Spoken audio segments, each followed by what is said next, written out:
एक औरत खड़ी थी। सूरज ने उससे पूछा, कुछ खाने को है क्या? तो बोली, नहीं बाबू, रात को 11 बज गए, अब सब कुछ खत्म हो गया, अब कुछ नहीं मिलेगा।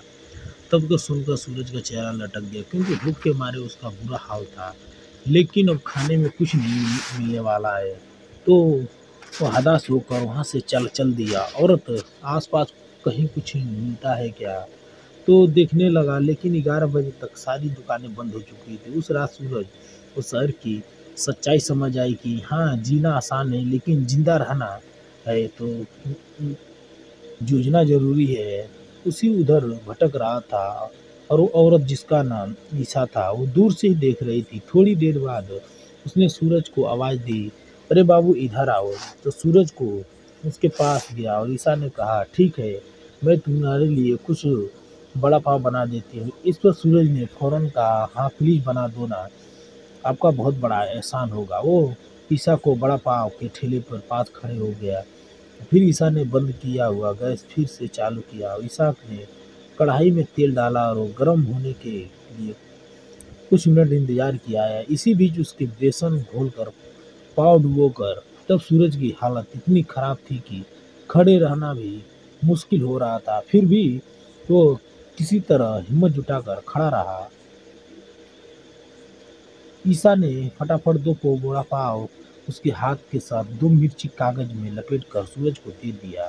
सूरज तुरंत जल्दी जल्दी बड़ा पाव खाना शुरू किया और शुरू कर दिया, क्योंकि भूख के मारे उसका बुरा हाल था।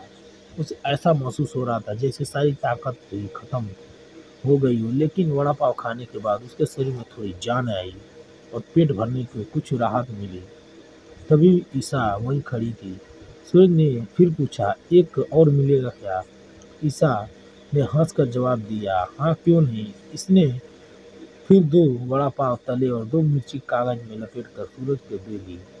सूरज वो दो वड़ा पाव खाने लगा। तभी ईशा अपना सामान समेटने लगी। सामने समेटते हुए बोली, आज वैसे ही देर हो गई थी, तुम्हारे चक्कर में तो भी देर हो गई। सूरज खाते हुए उसकी एक तरफ से देख रहा था, क्योंकि ईशा ने हाथों में गजब की फुर्ती थी, हर काम झटपट निपटा रही थी। उसने गर्म तेल को झट से डिब्बे में डाला और गर्म कढ़ाई को कपड़े से पकड़कर एक तरफ रखा। ठेले के पास सामान इकट्ठा करने लगी। फिर कुछ मिनट उसके सारा सामान समेट लिया, ठेला बंद कर दिया। फिर सूरज ने बड़ा पाव भी खत्म हो गया। इसे ईशा ने पूछा कि कितने पैसे हुए आपके? ईशा बोली, ज़्यादा नहीं, बस 50 रुपये दे दो। तो सूरज ने जेब से पैसे निकाला, लेकिन उसके पास 50 रुपये के छुट्टे नहीं थे। ईशा ने वो 100 रुपये के नोट दिया और ईशा ने वो नोट लिए और थोड़ा मुड़कर वो अपनी छाती के पास से पर्स निकाला। और जब कोई औरत पैसे रखती है, उसने पर्स में छुट्टे पैसे निकाला और सूरज के हाथ में दे दिया। तब सूरज ने बिना गिने पैसे जेब में रख लिया और वहाँ चला गया। तभी ईशा ने अपना ठेला पर लेकर जाने लगी। उसका ठेला भारी था और ठेलते वक्त काफ़ी मेहनत करनी पड़ती, लेकिन उसके चेहरे पर जिद साफ दिख रही थी कि इसलिए धीरे धीरे उसने ठेला आगे बढ़ाया। फिर थोड़ी देर दूर जाने के बाद वो मुड़कर सूरज की तरफ देखा तो उसकी नज़र एक दूसरे से टकराई। तो सूरज ने फौरन उसकी नज़र चुराई और शर्मा कर सिर झुका लिया। फिर ईशा चली गई।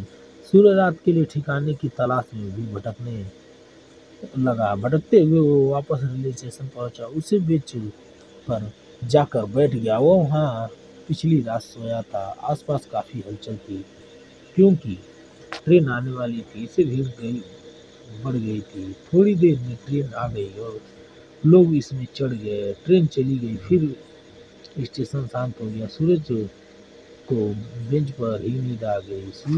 सुबह उसकी जब आँख खुली तो हल्का उजाला हो चुका था। तो सूरज ने अपनी बैग खोलकर चादर सुबह उसकी जब आँख खुली तो हल्का उजाला हो चुका था। सूरज ने अपने बैग खोला, चादर को उसकी तरफ में रखा, स्टेशन के बाहर निकला तो रास्ते ही ज़्यादातर दुकानें भी अभी बंद थी। एक दुकान के नीचे बैठ गया और 9 बजे का इंतजार करने लगा। जैसे ही 9 बजा, दुकान धीरे धीरे खुलने लगी। सूरज हर दुकान पर जाकर काम मांगने लगा, लेकिन कहीं काम नहीं मिला।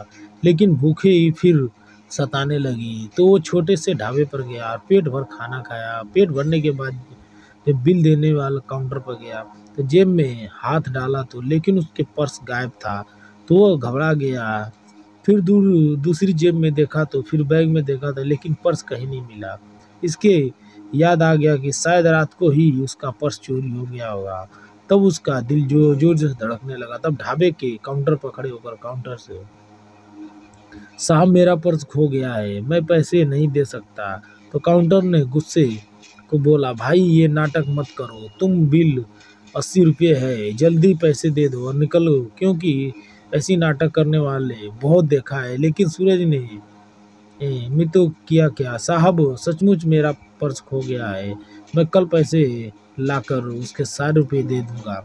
इस पर काउंटर कुछ देर चुप रहा, फिर बोला, ठीक है कल पैसे देना, लेकिन याद रखना दोबारा ऐसा नाटक किया तो बर्तन मांजने बैठा दूंगा। तब काउंटर का बात सुनकर सूरज हम अनौर हो गया, क्योंकि उसके पर्स में 7,000 रुपये थे। उसने सोचा था कि उन पैसे से किराए पर कमरा लेना, लेकिन अब पर्स खोने उसकी सारी योजनाएं हवा में उड़ गई।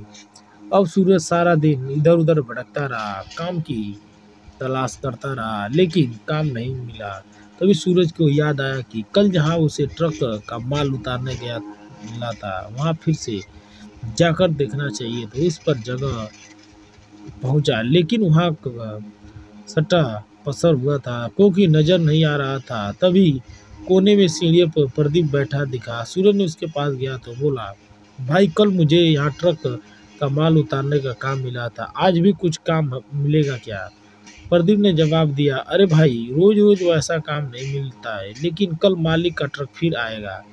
अगर तू शाम 6 बजे वक्त पर आ गया तो तुझे काम पक्का मिलेगा, ये मेरी गारंटी है। तभी प्रदीप की बात सुनकर सूरज को थोड़ा सुकून मिला। तभी रात हो चुकी थी, लगभग 7:30 बजे थे, मगर सूरज अभी भी इधर उधर भटक रहा था। तभी भूखे के मारे उसको बुरा हाल था, लेकिन जेब में खाने के लिए एक पैसा भी नहीं था। तो भटकते हुए फिर स्टेशन की तरफ निकल पड़ा। तभी दूर से उसे ईसा का ठेला दिखा। वहाँ ठेले के पास कुछ लड़के वड़ा पाव खा रहे थे। सूरज थोड़ा दूर खड़ा होकर सोचने लगा कि उसे पूछूं क्या, कुछ खाने को देगी तो उधार दे देगी तो ठीक है, वरना मेरा नसीब। फिर उसने फैसला किया। तब लड़के वहाँ से चले नहीं जाते तो इंतजार करेगा। 10-20 मिनट इंतजार के बाद लड़के वहां से चले गए। फिर सूरज धीरे से ईसा के ठेले के पास गया। तब ईसा ने उसे देखा, हंसकर बोली, बोलो क्या चाहिए? आज मस्त सैंडविच बनाई हूँ, गरम गरम है, कितने दूँ? इस पर सूरज चुपचाप रहा। ईसा ने फिर से कहा, क्या बाबू खाने को मन नहीं है क्या? इस पर सूरज ने धीमी आवाज में कहा, हाँ खाना तो, लेकिन वो बात को अधूरी छोड़कर रुक गया। तभी ईसा ने पूछा, लेकिन क्या? सूरज ने धीमे स्वर में कहा, मेरे पास पैसे नहीं है। तभी ईसा कुछ पल खामोश रही, फिर बोली, क्या पैसे नहीं है? तभी सूरज ने शुरू किया, कल की रात मेरा पर्स चोरी हो गया, उसमें 7,000 रुपये थे, मेरे नसीब भी खराब है।